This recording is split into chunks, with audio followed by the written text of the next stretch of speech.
The antique silverware gleamed under the soft lighting of my aunt's farmhouse dining room. My cousin Brielle lifted her champagne glass and tapped it with a butter knife. "Everyone, some news," she announced, her voice honeyed and expectant. Her blonde waves shimmered as she flashed a practiced smile. "I've been invited to interview at Rainier Locke." A hush fell. Even my uncle paused mid-carve with the turkey. Rainier Locke? The most prestigious financial firm in the Pacific Northwest? Brielle nodded proudly. "Vice President of Strategy. They reached out to me directly." Of course they did. Brielle had always been the golden one. Honors student, Ivy League, every promotion handed to her with a bow. Her triumphs filled the room like perfume, intoxicating and suffocating at once. I stayed quiet, cutting my roast chicken with mechanical precision. At 41, I'd learned how to disappear when needed, but in this family, silence only drew attention. "Aren't you thrilled, June?" My aunt beamed. "Now that's a real position, not like—" She glanced at me. "What is it you do again, dear?" I looked up. "I run a private equity firm." "Oh," Brielle giggled. "You mean your little online thing?" My uncle chimed in. "You're not getting any younger, June. Time to think long term." I clenched my jaw. They didn't know about the 9-figure acquisition I was finalizing, or the skyscraper my name would soon sit atop. Not yet. But they would. Soon. Very soon. My uncle raised his glass, glowing with pride for Brielle. I thought about my firm's recent quarterly earnings, the kind most companies only dream of, and had to stifle a grin. "When's the interview?" I asked, keeping my tone light. "Monday morning," Brielle replied, smug as ever. "Not that it matters, the job's basically mine." She paused dramatically. "The CEO requested to interview me personally." I almost laughed. I knew the email that had triggered it. Her resume had landed on my desk 2 weeks ago, forwarded from HR with a note that read, "Another legacy candidate with too much confidence. Final decision is yours, Ms. Carlyle." "Well," I said, rising from my chair. "Good luck, Brielle. I've got an early meeting." Brielle snorted. "What, another video call from your couch?" My aunt sighed. "June, when are you gonna let this little independence phase go? Your uncle could have placed you at Rainier years ago." I thought of the polished plaque on my corner office door. June Carlyle, CEO, Rainier Locke Capital. "You're right," I said, calmly gathering my things. "Maybe it is time for a change." They thought I was surrendering. They had no idea. On the drive back to my townhome in Queen Anne, something else they assumed I was renting, I let myself think back. It started 13 years ago, just after I finished my MBA. Brielle had always been the one to watch, while I quietly studied, quietly built. They mocked my consulting firm, ignored my wins, never noticed the small companies I revived or how I used shell corporations to take over Rainier Locke when its founder stepped down 5 years ago. They never cared enough to track business news. Tomorrow morning, Brielle would walk into my boardroom and call me ma'am. Too busy celebrating Brielle's every safe, calculated move, my family never noticed that their directionless daughter had quietly become one of the most powerful women in finance. As I pulled into the underground garage of my Queen Anne townhome, my phone buzzed. A text from Brielle. "You should stop by Rainier sometime. I'll show you around once they hire me. It's a real firm. You'll be amazed." I laughed softly, gazing up at the lights of my firm's headquarters from my driveway. My corner office, with its 180-degree city view, was the one she'd raved about in her cover letter. Tomorrow was going to be illuminating. Upstairs, I poured tea and pulled out her resume again. It looked solid. Good schools, consistent promotions, glowing references. But I'd done the digging. The real story was in the footnotes. The interns she scapegoated. The reports she rebranded as her own. The trail of shortcuts masked by charm. Brielle had always been a performer. Tomorrow, she'd learn that I read scripts. And write them, too. Another buzz. This time from my aunt. "Sweetheart, I hope you don't feel bad. Brielle's just had more structure. Let us help you find something stable." I let the message sit unread. In my home office, I scanned the headlines lining the wall. Forbes, Bloomberg, Fast Company. The quiet queen of capital. June Carlyle reshapes the future of finance. They never asked why I changed my last name, or how I bought out their beloved firm without a whisper. I sent one final email before bed. Please schedule Miss Brielle Langston's interview for 9 a.m. clockwise a.m. my office. Let her wait 30 minutes before being called in. A small, theatrical touch. Earned. Tomorrow, my family would finally see who I became when they stopped watching. If you've ever been underestimated by the ones who should have known you best, subscribe to the channel and stay with me, because what happens when Brielle walks into my office next is something you won't want to miss. Through the glass walls of my office, the city skyline shimmered beneath a soft spring haze. My navy blazer was perfectly tailored, my heels echoing with quiet authority across the polished concrete as I stepped out of the elevator. "Good morning, Miss Carlyle," my executive assistant Priya greeted me with a faint, knowing smile. "Your 9 o'clock arrived early." "How early?" I asked, checking the time on my watch. 8:45, ma'am. She's been in the lobby for 20 minutes, claims she was personally requested by the CEO. I set my leather briefcase on the desk and slipped out of my coat. "Let her wait another 10. How's she doing?" Priya chuckled. "She's demanded oat milk lattes, name-dropped half the executive board, and told the front desk you were her confused cousin who still thinks consulting is a career." I grinned. "Has she noticed the magazine covers yet?" "She hasn't looked up once," Priya said.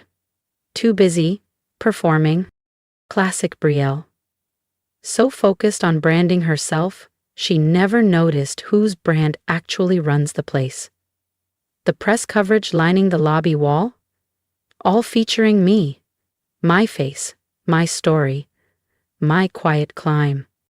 She patted her resume too, Priya added, laying a folder on my desk. I ran a full audit. Fluffed numbers, inflated roles. And that marketing award she brags about? It was your team's. I nodded, unsurprised. Like that science fair project she won in '05? The one I built while she was doing choreography? Priya laughed. Exactly. Send her up at 9 sharp, I said. And Priya, make sure security records the lobby feed. I'd like to archive this for personal viewing. At precisely 9 o'clock IMI, my desk phone buzzed. Miss Langston is here for her interview. Send her in. The door opened. Brielle strutted in confidently until she saw me behind the CEO's desk. The color drained from her face. "June," she gasped. "What? What are you doing here?" I smiled. "Good morning, Brielle. Please, have a seat. We have a lot to discuss. About your application." "But I'm supposed to meet the CEO," she stammered, voice cracking.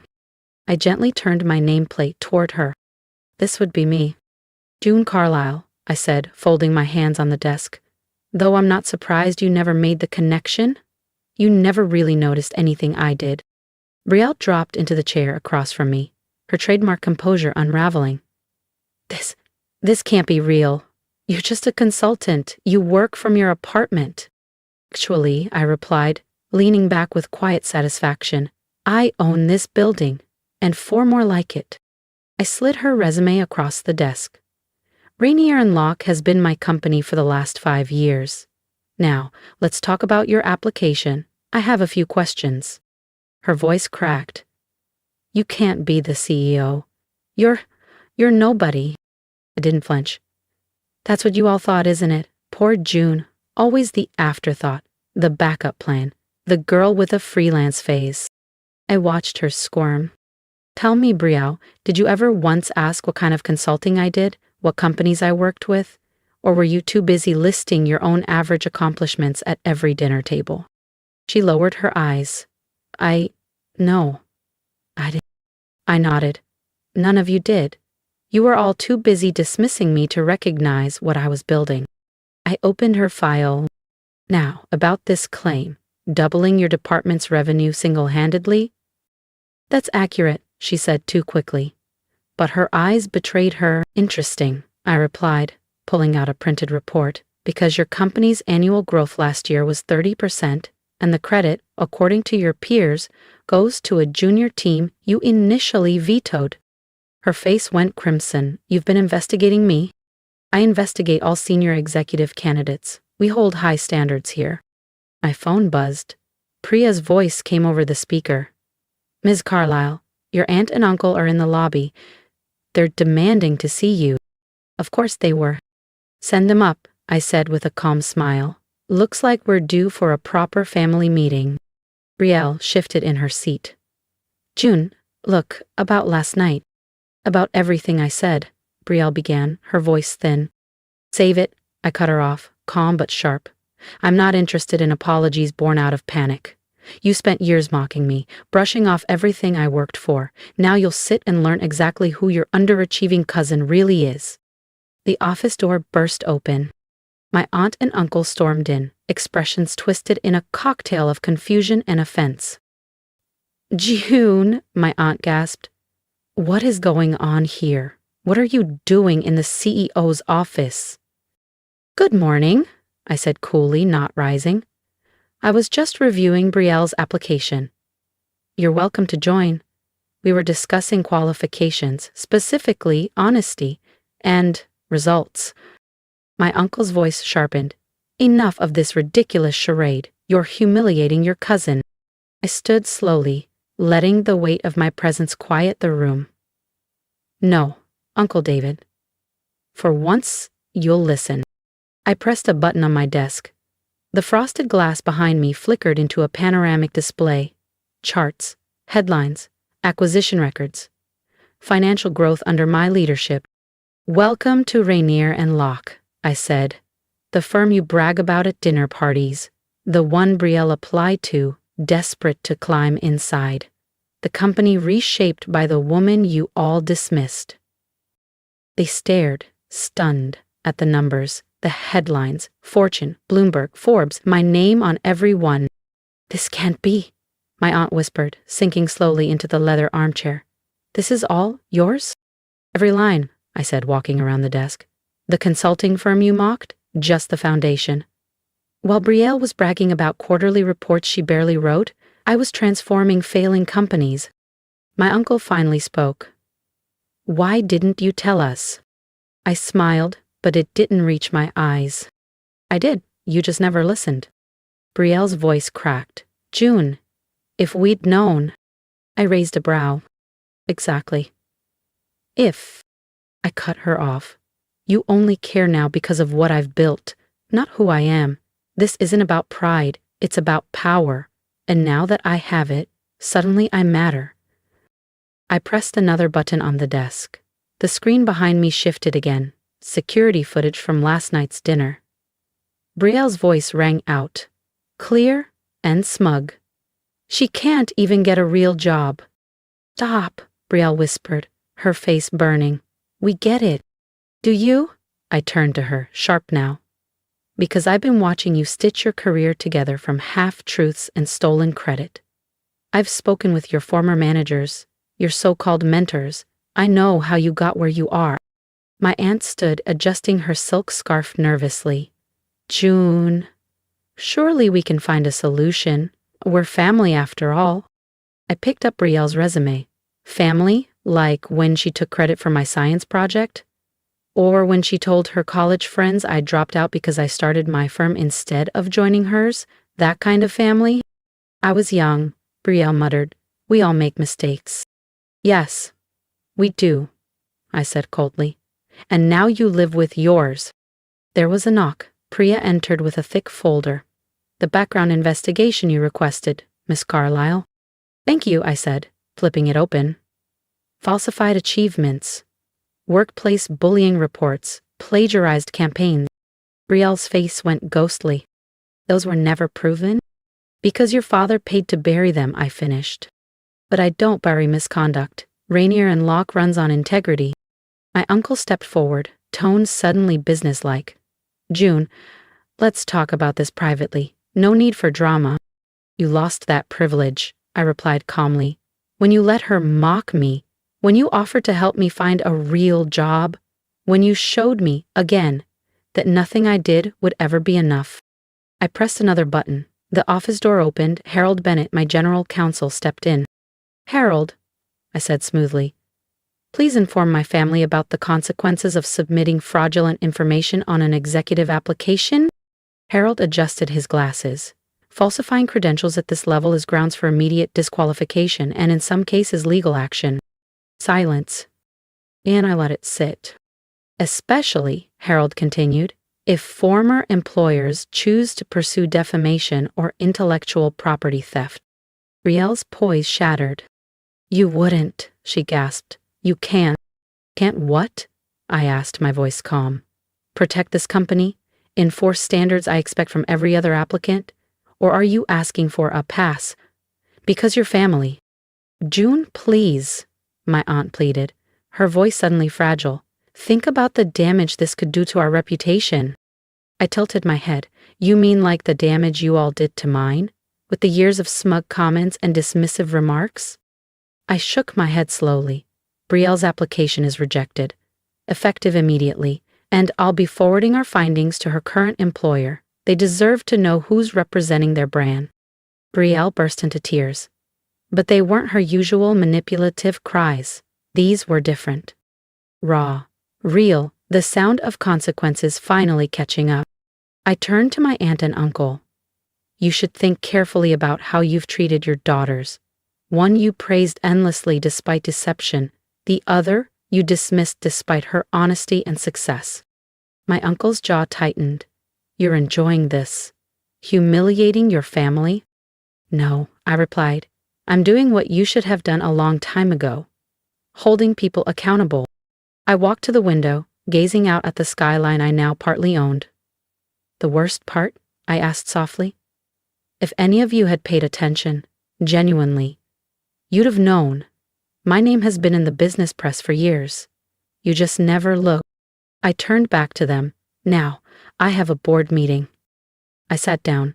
"Harold will escort you out. Brielle, expect official notice in writing." "June," my aunt tried again, "we can fix this. We're still family." I met her eyes.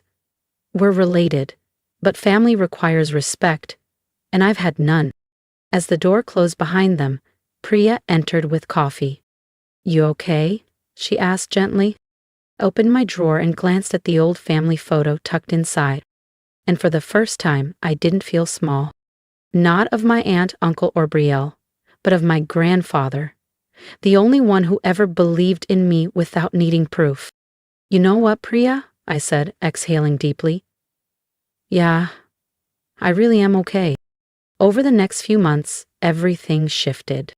Brielle's employer launched a quiet but thorough investigation into her past work. The result? A resignation that wasn't exactly voluntary. My aunt and uncle stopped showing up in the society pages. Their polished reputation faded, dulled by the uncomfortable truth that they had dismissed the daughter who built an empire while praising the one who borrowed legacies. I stayed focused, grew Rainier and Locke, led new acquisitions, mentored startups. The story eventually got out. The anonymous CEO who built an empire under the radar while her own family called her a failure. It sparked headlines, podcasts, conference invites. 6 months later, I received a letter from Brielle, not an email, a real handwritten apology. She'd taken an entry-level job, her first without family favors. She finally understood what real work looked like. My aunt's letter came months after. Humbled, hesitant, asking for the chance to know me, not the version they had imagined, but the woman I had become. I keep both letters in my desk, beside my grandfather's photo, not out of sentiment, but as a reminder. Success isn't about proving others wrong. It's about proving yourself right.